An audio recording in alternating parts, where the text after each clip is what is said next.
In my space right now, there's no technology that's renovating houses. Everyone's talking AI, but when it comes to swinging hammers at scale, most of that tech doesn't exist yet. Last year, I did 1,747 homes just for investors. I'm on pace to do about 35% more than that this year. So how do you renovate thousands of homes without losing control? Meet Bobby Triplett, Senior Vice President of Renovations at Offerpad. He started as a pastor, 15 years in full-time ministry. Then he stepped into institutional real estate, helping turn one of Invitation Homes' lowest performing markets into a top 5 operation, managing nearly 8,000 homes. Whether you're shepherding a church or 1,400 contractors across the country, he's still in the relationship business. Over 9 years at Offerpad, Bobby's team has renovated more than 40,000 homes. At that scale, you develop opinions about underwriting, about postmortems, about what actually works. And generic software, it doesn't survive that kind of scrutiny. Every time we did it off the shelf, felt like square peg round hole. So he built Helix. If it didn't happen in Helix, it didn't happen. Software has always been opinionated, and for decades, those opinions came from product teams, far from the job site. What's changing is whose opinion gets encoded. What Bobby built inside a public company, systems that were shaped by deep domain expertise,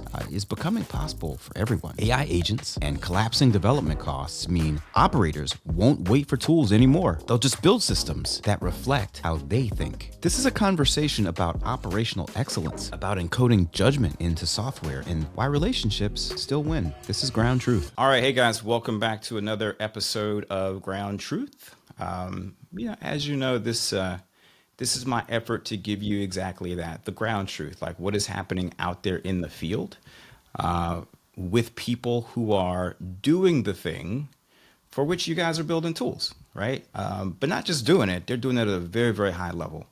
And my sincere hope is that as you hear practitioners who are operating at that level, it'll sharpen your thinking about product, right? It'll sharpen your thinking about what's actually needed. I'm doing my best to bring you really, really great people. And man, I have outdone myself today.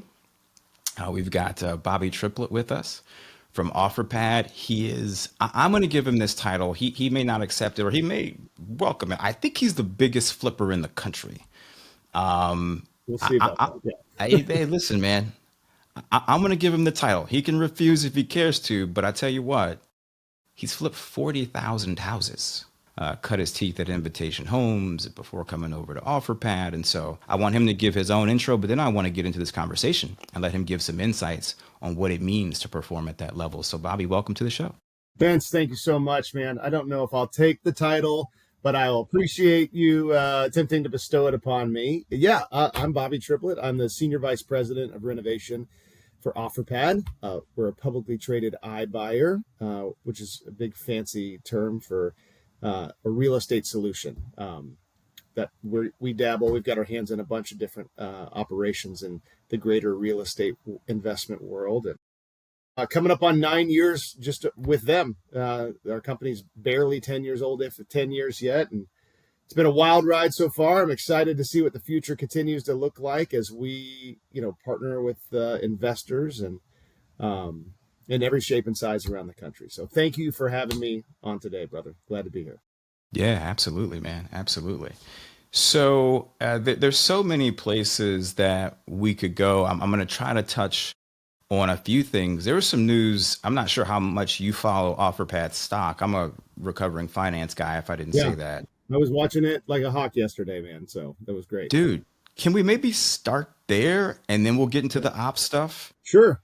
What in the world is going on, dude? Yeah, I think every single one of us asked that. Same question yesterday. I mean, real estate tech stock over the last 2 years has really just taken a nosedive, all based around the affordability issue with rates being where they're at. I remember, when we went public within, I think 2 or 3 months ago in public, we were a meme stock, and it was one of those like I'm already counting the cashed out shares before they've spent. You know what I mean? Before we even have done that, fast forward 2 years later, and they're not worth it. For me. Like it was not. Oh my gosh, what in the world just happened? It's been wild. Like for me personally, I take that as like a personal vendetta. Like, okay, what can I do as a stockholder of our company, as an executive leader? What can I do to drive this stock up into the right? We're going to try to affect and influence this as best as we can in a market that is not super favorable. And maybe some of that it comes. Our last quarter's earning report that we just had was super favorable, and we were highlighted in a pretty big way as a team on the renovation side of the business. And maybe that had something to do with it. Maybe rising tides raise all ships. There's a lot of speculation about the Fed doing some interest rate cuts, which will be like gas on a wildfire for everybody in the real estate tech space. Just so we're clear. Yeah. So there's a lot in there for the uninitiated and folks who don't nerd out on this stuff like you and I do. Yeah, the real estate tech stocks, it's been tough. It's been a tough run over the last couple of years. But specifically, Open Door has really had a rough go of it, right? Really had a rough go of it, and getting threatened with being delisted. And then all of a sudden, this meme stock thing happens to them. Stock goes crazy. It's up like 50 or 60x in some short period of time.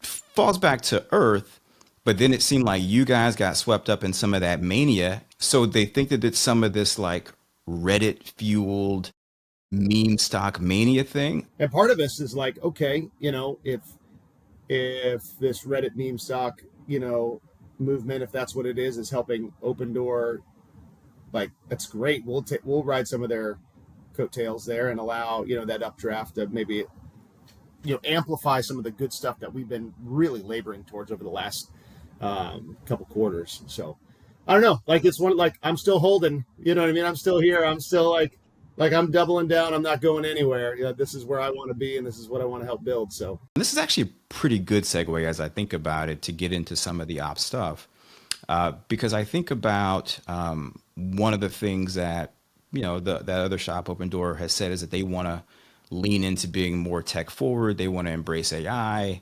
Pomp, I'm not sure if you follow this guy, is a big crypto investor, and he says he wants the next leader to be a tech person and wants them to become the Amazon of real estate. Does Offerpad still primarily see themselves as a buy, renovate, sell shop? Do they see themselves as a technology company? And is that balance changing in your view? Yeah, one of the things that our CEO has always said, Brian Baer, awesome guy. Like I'd take 2 punches in the face for that guy this morning. You know what I mean? That we are a real estate firm with heavy tech influence as opposed to a tech firm trying to real estate. I think there is a big differential between the two. There's a massive amount of real estate knowledge, real estate investment knowledge, both from an institutional side and a private fix and flip side that heavily influences our company. But we have an amazing product team. We have a bunch of proprietary, programs, softwares, interfaces that our product team has developed for our company as a whole. And at the same time, how do we leverage strategic technological relationships? Because in this space right now, I think one of the biggest struggles, or not struggles, maybe like the biggest headwinds is how do we prepare for growth, right? How do we position ourselves in such a way to be able to catch that tailwind when it comes, without being so like front heavy, headcount heavy. And so we can use technology to inform our underwrites. We can use technology for pricing, for project management, for some of those things, payments and accounting. We still have to swing hammers. We still have to, boots on the ground. And so it's that sweet spot. Like, okay, how much is capacity before you break the machine? And then how much are you gambling on capacity and volume and revenue to come? And I don't think anybody's got that 100% figured out. I would tell you, we've gotten pretty darn good at managing efficiencies. And the only reason that I feel like we have insane amount of success, at least on my division right here in renovations, has 100% everything to do with the people that I've got on the team. The amount of time and energy that we spend on leadership development, on accountability, but for the sake of advancing the mission, not necessarily accountability for the sake of, gotchas. Because I'm a firm believer in the person that understands the why, the person that catches the big vision, the person that feels bought into the team and the team bought into them. There's an opportunity to stretch, maybe to even get a little uncomfortable or to go above and beyond so that we can then force a need either for technology to be created or force an opportunity for the team to grow at an incremental headcount level where needed. A lot of people, Bobby, say that that people are important. They don't always live that out. I tend to believe you because you've got an interesting path pre home flipper. Can you tell Sure. folks a little bit of Yeah. that story, as much as your backstory as you'd like to share? Sure. Yeah. I mean, in a previous life, I was in full-time ministry. Was a pastor here in Tampa at a couple different churches, and ended up, had some pretty big life changes around in 2013, and stepped down from doing ministry. And one of the guys that was at my church at the time was the president of Invitation Homes Florida, and he's like, "Hey, man, I need a leader. We're struggling. Invitation Homes was maybe a year or two open at that time, and really they were building the plane mid-flight. No one had been doing this institutionally from a single-family rental place at this scale." He's like, "I need a leader. I need some accountability." And I was in the spot where I had to reinvent myself, and I was like, "Okay, God, what in the world am I going to do now?" And step down from doing the thing I'd been doing 15 years, and jumped both feet into the water blind. Fake it till I make it. And it was an incredible experience of drinking from the fire hose and learning stuff. I was pretty well respected, pretty well knowledgeable, had a huge amount of influence in the space that I was in before, and I was a nobody here. I mean, I knew how I was wired as a leader. I knew how I was wired as a vision caster, but I had to go figure everything out. And I made it a really big point of like setting it clear expectations and not being a jerk in the process. You know what I mean? Like, we were really able to turn around. I helped run the Tampa shop for rehab, maintenance, and turns. It was amazing the turnaround that we were able to bring. I was super proud of it. Went from probably one of the lowest performing markets on that side in over a 2-year time period, probably a top 4, top 5 performing market across the country, managing about 7,900 homes at that time. Yeah, I'm proud of the lessons that I've learned there and the people that we helped grow. And what I'm still proud of is I still have a number of vendors and contractors that used to work for me at Invitation that still work for me today. I totally get how ministry could help in leadership generally. Sure. Yeah. Shepherding a flock, though, feels a lot different than overseeing GCs. Is there anything that was oddly, surprisingly compatible? Anything specific that you did as a pastor that you were able to lift and bring into that new role? Yeah, I think, when I was a pastor, like everything we needed to get done was with volunteers, right? So casting the vision and hoping that they show up, was a regular occurrence. In renovations, I mean, if anybody's tried to get a plumber out to come check your house, like it could be like pulling teeth, 1, to get them to call you back, and 2, to show up on time. With any trade, honestly, it's really hard to have earned the right for them to heed your call or to show up when you ask them to. And money doesn't always talk the way that relationship does. And I would say in all of this, the biggest lesson I learned is that this is 100% a relationship business through and through. When something hits the fan and like we've got egg on our face and something went wrong, we stepped in it. If I'm calling up my flooring supplier and barking at them, right? Like, I'm not going to necessarily get the response. Or if I'm leading from a place of fear, like if you don't get here soon and fix this, we're not doing business. You know what I mean? Like that's a one shot, and then you've probably done irreparable damage to that relationship. But taking the time to, even if it was the vendor's fault or the contractor's fault where they stepped in it, like, how can I take this as an opportunity, 1, for me to learn from it, 2, to educate you on how to do it better, so that you see, like, I would tell people all the time, like, I want you to make money. I've also got to save money, and we both got to do the same thing at the same time. So if we can find a way to do that together, this is going to be a beautiful relationship. It's almost like casting a vision and hoping that they show up, because they could take somebody else's money if they wanted to, you know what I mean, right. And go work for them. And I would say that relationship side of it, I mean, that's the only reason volunteers are showing up. And quite frankly, in this world today, that's the only reason people are sticking with you, is if they know and they trust you and they believe that you are there both for them and with them. That's good, man. That's good. So stay there. I want to talk about systems, obviously. Maybe we start here, though, with people systems. I have been struck as I have learned more about you and your story, just how broad of a network of contractors. You're in 25, 26 markets, something like that. Yeah. Yeah. What is the process for vetting contractors and partners? Do you have software that helps with that? As we were building this part of Offerpad, you know what I mean? I had nothing, no systems, no anything. And so one of my former employees and I, Yasmin Mollings, like we started opening up markets. Like every market that we've been in, like I've had an opportunity to go open. And some markets are easier than others because I would just tap some relationships and put some Craigslist ads out or throw something on LinkedIn and I'll get a bunch of people to show up. But as our company moved into the Midwest, like a few years ago, 4 or 5 years ago, like we started creating something I was super proud of, you know, and it might seem non-sophisticated, but as we put out advertisements, as we tapped our relationships and our networks, and one of the things that we would do all the time, we call it new vendor orientation. We'd go rent out a ballroom at a hotel, right? Get lunch catered in. I'd get asked for 3 hours of their time. I'd go evangelize the Offerpad gospel and how they, you know, how the good news of how we could do this business together. Spend a lot of time, like, you know, answering questions, showing them how this works, why they would want to work for us, why they might not want to work for us or with us.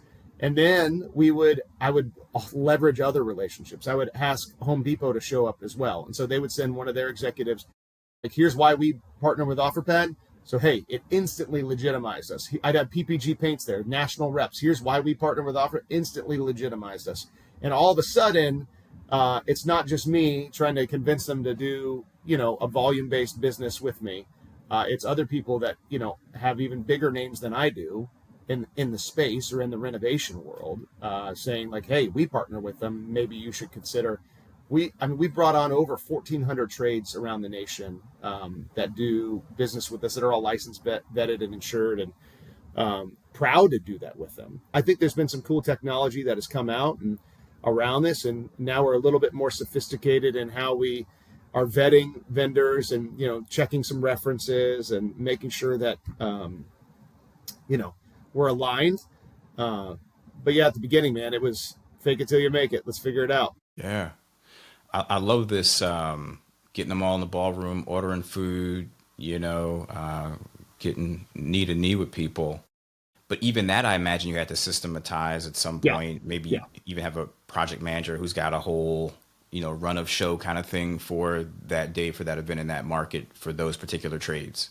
Yeah, we would have our vendor management team. They would organize it from, you know, soup to nuts, and we'd go in, and it was like a road show. What's interesting is, I will tell you this: the states that had super heavy, or the markets that had super heavy institutional presences, like the Invitations, the Progress, the First Keys, the Tricons, you know what I mean? The states that had a lot of those, you know, institutional SFRs, finding vendors was so much easier. You get Mm-hmm. into the tertiary or secondary markets that not as much, like the Minneapolises and the St. Louises and the Kansas Cities and the Denvers. Like, it was really a grassroots effort to find and weed through the vendors. And I think, like anything, you know,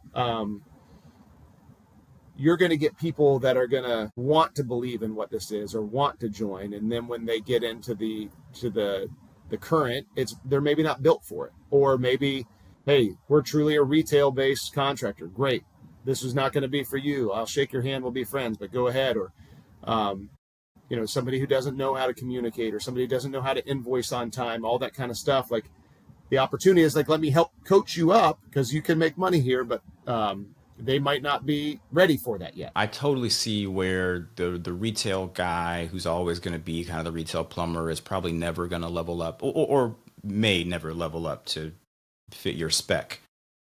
Are there clear thumbs up, thumbs down things for contractors that you say they got to have this or they absolutely cannot have that? Right. Yeah. For And me, like, one of yeah. the biggest things had to be their local employees, their local boots on the ground. You know, we have, like, for me, I have our local employees, our local project managers, our local renovation directors, some of our local foremen and crew. Like, that accountability, boots on the ground, like they bleed orange. That's what we say because our colors are orange. They bleed orange for me. That's going to allow me to make sure that they're always taking Offerpad's best interest or our client's best interest on the way this property is renovated, as opposed to like a bookie or a servicing agent that's just trying to dispatch, from a centralized area and not have local presence. Yeah. So to that point, even when you do a good job of vetting, things go wrong. Oh, yeah. That's the nature of this business again. What about postmortems? Is that something that you have systematized, or does that still feel pretty manual? No, our acquisitions and dispositions divisions, like there is a lot of attention on what, not only what went right on this deal, you know what I mean, but what went wrong. Early on, it was probably one of the most frustrating things in the world because the easiest opportunity was Reno blew the budget, or Reno did this, Reno did that. I'd get super frustrated, like, guys, I can only blow the budget, like, if you don't give me enough money to do the things that you asked. You know what I mean? Like, this still costs $500, but you only gave me $200. I'm going to blow the budget every time. So I think we really got sophisticated over the years, as opposed to just trying, because there's a lot of wrong metrics that are out there, right? You can see a particular number and it does not tell the story if it's not the full contextualization of it. So Give us an example of one of those numbers that can be misconstrued. Yeah, like for instance, like one of the most frustrating things to me is when people budget or not budget, they emphasize, hey, were you under budget? Boom, this is a win, you're under budget. Like I could tell you a million different reasons why under budget is not the way you want to manage your job. Like for instance, like if I incentivize one of my project managers to be under budget every time, guess what's going to happen? He's going to be under budget every time. And guess what's going to suffer? Either the quality or the workmanship and or the product that we're then putting out on the backside. If so we would have at the beginning, like, and this was me personally, and I learned this lesson the hard way. I'll never forget as long as I live.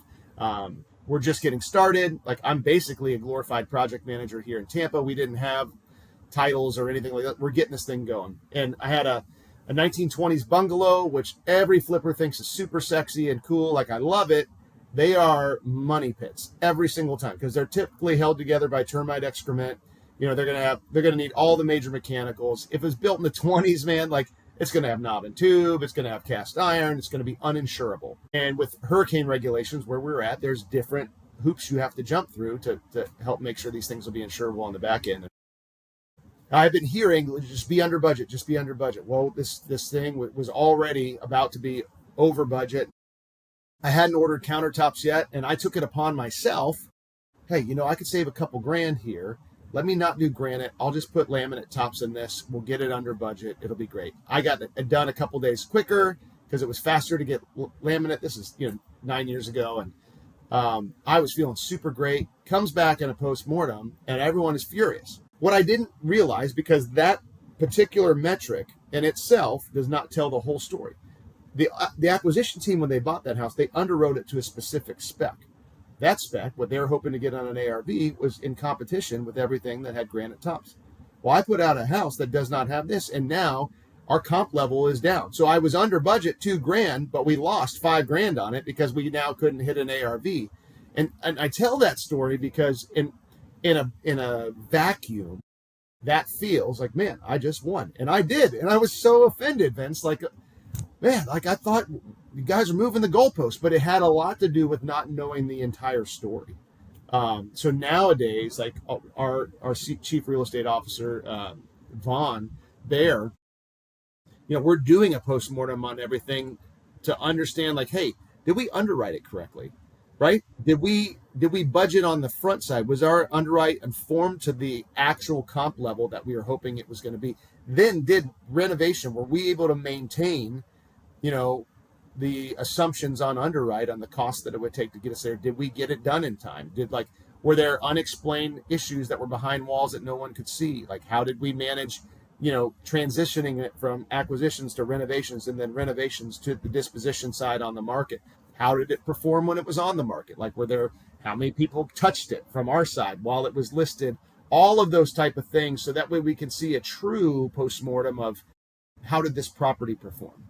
Because what really is tricky And this is where I feel like any real estate investor, and honestly, most institutions have to really think about. If I only win in renovation, right, and the other two acquisitions and dispositions take it on the chin because they sacrifice their whatever to the altar of this. Like, man, did we win it? Like, that's not going to be a win for the whole on that property. And where does that live? That postmortem, that cross silo, cross department postmortem, is that a tool and is it something that you built? So our proprietary software, we call it Helix. That's where every person who goes to offerpad.com and wants us to make a cash offer, that record of that property is there, and the data translates from silo to silo to silo, or division to division, division, and then there's analytics that we built in there to help us make sure, from a calculator side on the underwriting to property performance side, that's there. And then, honestly, instead of just taking the numbers that get spit out in the analytics, then it's a people conversation. All right, let's get the owners of this particular property. Who is the acquisition underwriter? Who is the renovation director, project manager? Who is in charge of disposition? The Binzer or the buyer's inspection side. Everyone who touched that. What's the story? What happened? What did we find out? How many actives were there that we bought? What were the comp levels that we appropriately underwrite to? Like, what happened when we were actually swinging hammers? And one of the things that I preach on a regular basis to my team, and they probably roll their eyes, but I mean, I feel like it matters every single time, is being able to control what you can control. And sometimes I can't control what the recipe is on the house because, hey, it's got to be insurable. It's going to have a new roof. It needs some foundation work. If I can shave a few days off of the hold time, if I can make sure that I did it right the first time, so I'm not having go backs all the time. So on the buyer's inspection, there's a million things pinging. I can positively affect the ROI of that property and how it performs. More than that, I'm not going to have to waste time in a postmortem chasing down, the reasons why it didn't perform, because at least I know this part. And then making sure that from a technology side that we are annotating along the way, that we have pictures to document. I tell people all the time, if it didn't happen in Helix, it didn't happen. So I don't care if you had the best intentions, it better be annotated, because come that Monday morning quarterback, we want to make sure, not just as a CYA, but so we can tell a better story and we can learn from our processes. Now, before you built Helix, did you try this with something off the shelf? Early on in the days of Offerpad, we were using another off-the-shelf renovation software. It was a little bit, and this is 9 years ago, it was a little bit square peg, round hole. It was more built for new construction as opposed to renovation project management. And quite frankly, 9 years ago, the technology was not as sophisticated from a cellular data spot, and it was more clunky and cumbersome than needed to be. Early on, we were using Google Docs. You know what I mean? We were trying to manage everything off of Google Docs, which I don't recommend that by any means. And we built Helix. It went through multiple iterations, and then but still our scoping, which a lot of our people still have a lot of fond nostalgia for, our scoping was done on some very sophisticated Excel documents that had preloaded pricing, all this kind of stuff, and that we used that for about 7 years, and it really we got really proficient at it. It was really good for our project managers. It was highly archaic for accounts payable, for the disposition team, because who's got the time to pull up an Excel document that's 50 pages long to sort and see did we pay for that one thing? So we built an entire new sophisticated scoping tool that lives within our Helix system, pulling data from all of it, talking to all the different, so we call it Reno Captain. We've been live for about a year and a half. It's on iteration 1.5, and it's getting there. If you had a magic wand, Bobby, are there still any places where maybe it's not Google Docs, but you're MacGyver in this thing, you're Scotch tape and bubble gum in something? Is there anything you'd like to wave a magic wand at in your internal processes? Yeah, I mean, there's a couple like iteration 2.0 of Reno Captain that we're waiting for developmental dollars and allocations. Um, I think one of the things for us, because we do a lot in some of the government REO sectors for renovation, they're some of our biggest clients. Their pricing is very specific to them. Like they've already pre-negotiated stuff that might not be like we might have a better opportunity over here. So we don't have a even in our scoping tools like can we make customized pricing in our scoping tool on a client specific. The difference is, and this is one of the trickiest things, Vince, is our pricing is also not universal. It's market based. So labor costs are different in different states. So it's not just oh, that's great. Have a drop down and do this. It does amplifies this percentage or takes this percentage. No, the you're having to do it on a market specific with a labor based cost difference. Is it a labor union friendly state? Well, then that's the biggest pain in my butt. So now I have to be able to charge more to be able to get them to actually show up and figuring out that stuff. So it's a little bit more complicated than this guy can count with both his 2 hands and his 2 feet. So we're working on our developers are working on some problem solving there for us, so that we can offer less MacGyvered client specific pricing. And folks under, I think you're over 40, Bobby. People under 40 won't take. I like that you said you think. That makes me feel better, Vince. That makes.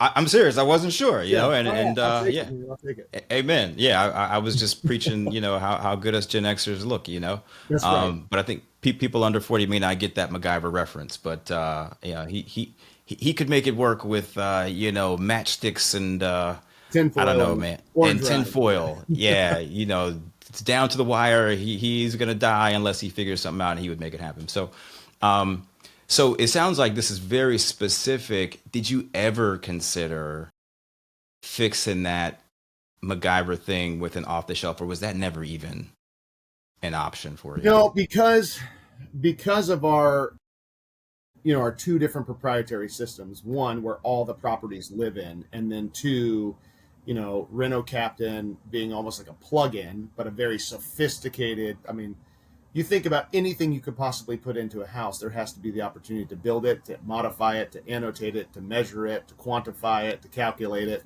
So it's a big tool, but we needed it to be able to pull the existing data, to be able to report into the system so that we could track it. And we looked at a handful. Every time we did, it felt like square peg round hole. And then the cost. What'd you look at? Oh my gosh, this was a couple of years ago. Builder Trend was one that we looked at. Great tools. It was a little bit of square peg round hole for us. We also looked at Reno Walk, which was a Home Depot created tool that a handful of the big SFRs use. It was more single family rental based. You know what I mean? So it had though you could kind of manipulate some of it, it didn't do everything we needed it to do. So I was talking to a buddy of mine recently, Bobby. He is a builder, does like fee building things. He's been in the game for a long time. Rode the SFR wave that has obviously cooled, a bit, but it's going to surge again, I think. He said that what he's hearing in his circles is that the product is going to get smaller. So during pandemic, I remember going to IMN. I'm not sure if you've ever been to that conference. Yeah, many times. And I'm sure. So, and I remember during COVID, there was all this talk about, because 3.2 has always been the standard, like forever and ever, amen. And at IMN during COVID, they were saying that the Zoom room was going to become a staple. And so the 4-bedroom was going to become the standard box. Well, my buddy recently is telling me that, one, because it's so expensive to build, and I think affordability of what people can afford to actually buy. He said that the buzz is that the product's going to get smaller. And so 3-bedroom, smaller footprint, smaller square footage is where they are trending. Have you heard anything like that? And what do you think about that notion? I mean, not necessarily. You look at the big 5, they've got a very specific buy box, 1990 and newer, like they're 3.2, 4.2, like they have like different, sweet spots for their rent returns.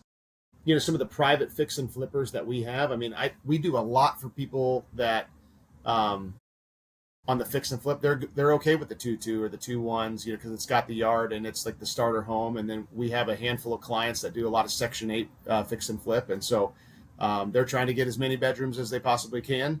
It's been interesting though. Like I have a new client just recently that they are doing almost kind of like that pad split model where, hey, we're going to Mm. eliminate the public, the family room and the living room, or we're going to shove 2 more bedrooms in there or another bath, and now we're renting it by the room. But this is actually really fascinating to me. We've talked about my partner and I have talked about this co-live thing and just how big it's becoming. Like I know people who are now, you know, renting a room somewhere, right? Because it just makes sense, and frankly it's so hard to find something they can afford. Is that just a new SKU, a new spec for you guys to renovate to, or has it fundamentally changed? Okay. Yeah, for us, like, because we do some multifamily, right? On the renovations and turn side, we do a ton of single family, right? And then we've even done vacation rental renovations where we've had clients that are like, hey, we're going to turn this into an Airbnb. It's in near a beach or near a mountain or near a park or whatever, so they want to do a couple extra things that maybe we wouldn't do for a traditional fix and flipper. But recently, this pad split or this co-living space idea, we've seen a lot more of it. I mean, I think about like in like the 40s and the 50s, you would have these people that would get these old Victorians, and you know what I mean. They would you know shove a bunch of bedrooms upstairs, and they were kind of like miniature apartments. And you had a house mom or a house landlord that would do breakfast in the morning, and people could kind of come in and communal living. I'm sure you still see stuff like that happening all the time in like the major cities like the Chicagos and the New Yorks, where real estate is at an ultimate premium. But now we're seeing it in places like Orlando, Florida, and Atlanta, Georgia, Dallas, Texas, places like that starting to pop up everywhere. Yeah, yeah, for sure. I I don't think that's a trend. I think this is a secular shift. I just think that Maybe so.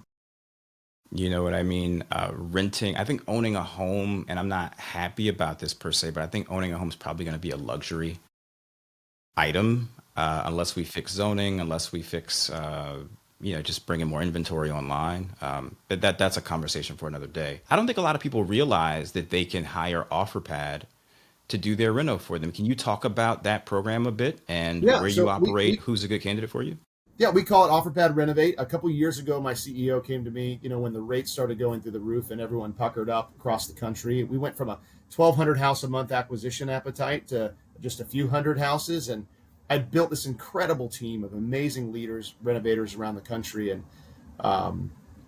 he said, let's leverage this machine you built to go renovate as a service. And we did a bunch for some of the bigger REITs and some of the mid-sized institution, but in the last couple of years, like our bread and butter is the private shop, either the smaller single family rental or the private fix and flipper who's doing a couple houses a month.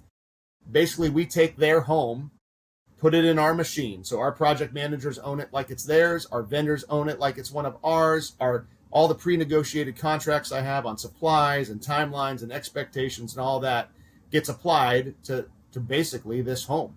And we change the recipe based on, say if it's your home vents, like you want to do X, Y, and Z in it. Okay, we can augment. And as soon as we get approval, we're off to the races. We trying to get it done right the first time and faster than anybody else. And because I've got a national buying power and my volume, that's leverage. That same level of vendor loyalty gets applied to your home. And so last year I did 1,747 homes just for investors, like your listeners and the people that we know in all these masterminds. I'm on pace to do about 35% more than that this year. It's been like off to the races, averaging a few hundred a month that we are flipping just for investors on top of renovating our own. What's really cool about it is instead of you having to go hire your own project manager, find your own contractors if they show up, you know what I mean? Um, our project managers and our renovation directors, they own your project for you. So you can go focus on sourcing your deal. You can go focus on expanding your business or selling or doing the disposition or joint ventures. We can focus on the pain in the butt stuff, which is what we have gotten really good at in the field. And it's fun, man. I tell people all the time, we're like the rental car, and you don't have to change the oil or the tires, and you can ride us hard. You know what I mean? And that's what we're built for. Yeah. It's interesting. The new CEO of Red Lobster has been on a crazy press run recently, and he said something in an interview that really struck me. He said Red Lobster is the #1 buyer of, I think, both crab and lobster in the world. Wow. Yeah. And so just the sheer buying power, I think, had been lost on me. Like, nobody thinks of Red Lobster as a luxury or like a fine dining experience. Yeah. But they buy more lobster than any other shop in the world. And so I imagine you guys have a similar, like, who's flipping 40,000 houses or 1,800 houses in a given year, 1,200 at a month at one clip, and still hundreds a month. And so your pricing, that is what the customer of this gets the benefit of. Yeah. Would you say pricing is definitely there? Consistency of product is a big one. And then, like, you might have an uncle who's an HVAC guy who could do it for $100 less than us, but then you got to go manage him. You know what I mean? You get project management and then that experience, honestly. Like, we've helped a number of private fix and flippers, like, hey, you don't want to over renovate this house. Let me give you a couple of tricks that you could do here. Or, hey, run for the hills, please. A lot of times we can help private shops or mid-sized people avoid those catastrophic decisions. That's huge.